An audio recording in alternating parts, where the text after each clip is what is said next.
fans, thanks for clicking the Doretta D. Rose report. I got a little surprise here for you here in a few. Hang on. Don't click off yet. Hey, it's been announced that Lillian Garcia is going to be singing in America the Beautiful at the WrestleMania 28 in Miami. David Otunga's fiancée, Jennifer Hudson, was previously rumored to perform the song, so I don't know what happened there. Could have been this. Itchy fingers. This makes 3 musical performances now confirmed for WrestleMania 28. Rapper Florida, which I thought was in water or toothpaste, but maybe I'm thinking of something else.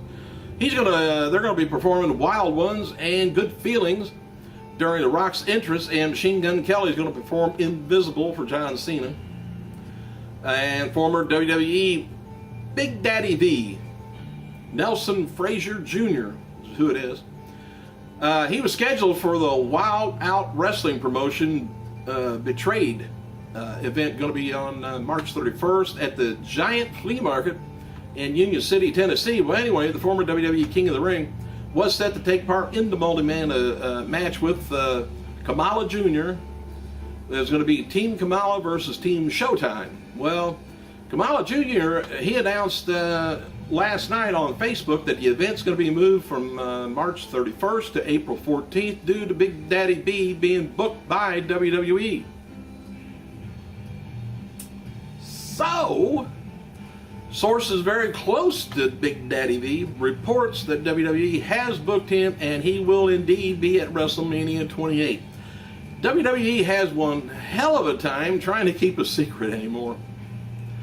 And it's also been confirmed today that late Yokozuna, he's going to be inducted into 2012 Hall of Fame in Miami this year. WWE wrote one of the largest and most imposing WWE champion of all time, the mighty Yokozuna, will be inducted into the WWE Hall of Fame night before WrestleMania 28. And Yoko's Hall of Fame video is on YouTube if you want to check it out right now. But, well, wait till I get done. But anyway, it's impressive. He's a hell of a guy. WWE has released Ron Simmons' Damn t-shirt and released a new WrestleMania 28 shot glass, which I think is odd. Anyway, that's a re-release on the Damn t-shirt. And as noted before, WWE officials are discussing a potential, now catch this, John Cena versus Rock rematch at they mentioned it this past weekend, and there's also been talk of doing a third match between the two. So if they go with the trilogy deal, the rematch could take place sometime this year, and the third match is going to be taking place at WrestleMania 29 in New Jersey. So I would suspect one will win, the other will win, and then we'll have the deciding winner next year's WrestleMania. Alright, today would have been the birthday of ECW WWF Tag Team Champion Chris Candido, would have been 40 years old.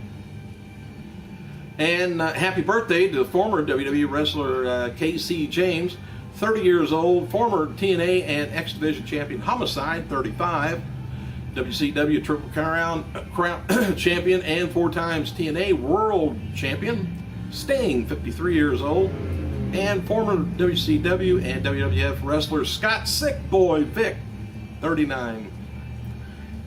I think that might have been all yesterday's birthdays instead of today, but who cares?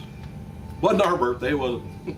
Oh, anyway, now in memorandum, the wrestling world lost a big personality on this day. In 1995, WWE Hall of Famer Big John Studd died at the age of 47 years old. Studd was trained by Killer Kowalski and won the WWF tag team titles alongside him in 1976, and they were wrestling as the Executioners. Studd left the WWF in 78 and went to compete all across America, earning several shots at the NWA World title in the process. Anyway, returning to the now WWF in 1982, he became a monster heel and would be bringing stretchers to the ring when he beats his opponents so badly they have to be carried out. And what would happen fairly often. He suffered from liver cancer and also Hodgkin's disease later in his life, and eventually lost the battle. His induction to both WCW was in 1995 and WWE Hall of Fame in 2004.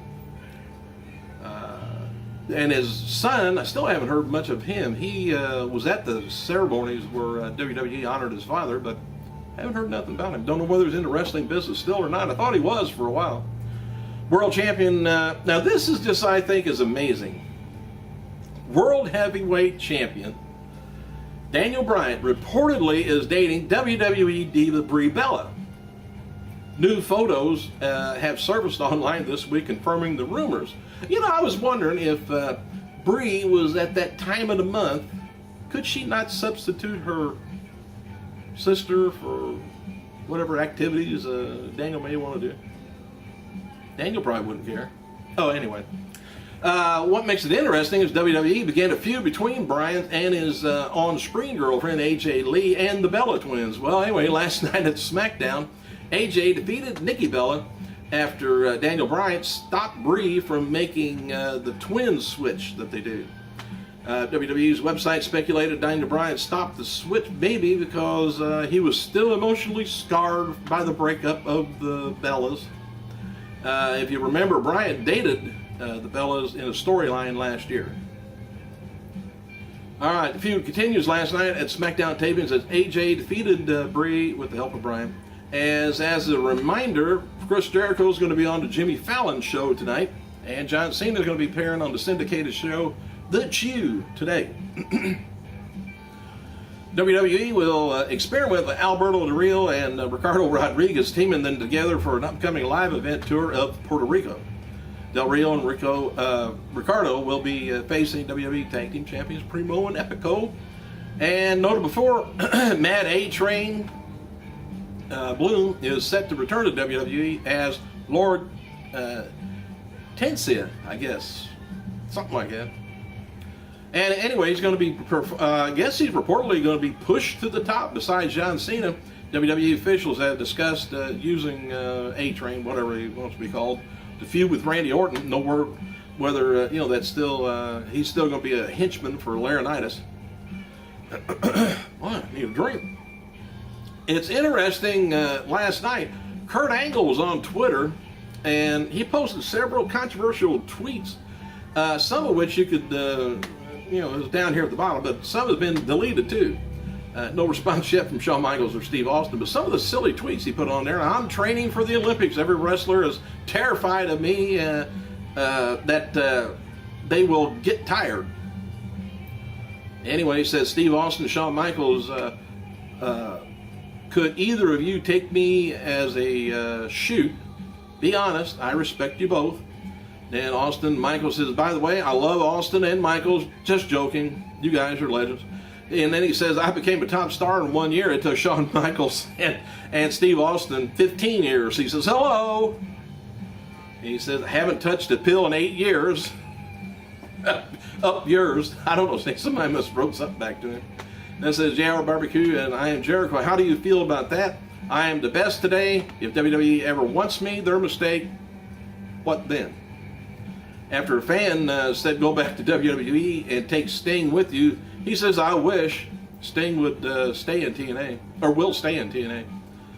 But anyway, after the other things, and he was cussing with fans and joking around, but fans said that was with him and he wasn't drinking, and that was his account and it wasn't hacked by anybody else. And WWE TNA is in negotiations with Ric Flair about appearing at the Hall of Fame this year in Miami. Last word is no deal has been made yet, but it's said the TNA isn't asking for much from return from WWE. TNA is said to be very open to allow Flair WWE TV time. Regarding negotiations, there's no word yet on TNA what they're asking for. So don't look for WWE to plug TNA product though. Anyway, but there's likely been some form of compensation for TNA to allow them to use their talent. And WWE sources notes that The Rock's reference to Hulk Hogan and Ric Flair on Monday's Raw Super Show were an indication that WWE's General Universe TNA's in general. There we are. Hey, hang on, I'm about done. Indication that in WWE's general universe, TNA does not exist. Hey, I'm gonna put a little clip on here, advertisement, that not an advertisement that you're talking about, but it's about China. Tell me how many wrestlers you can name in this clip. Leave it on the comments. Thanks for clicking, you guys. Hang on. I gotta go, but the video clip's on next. Hold on.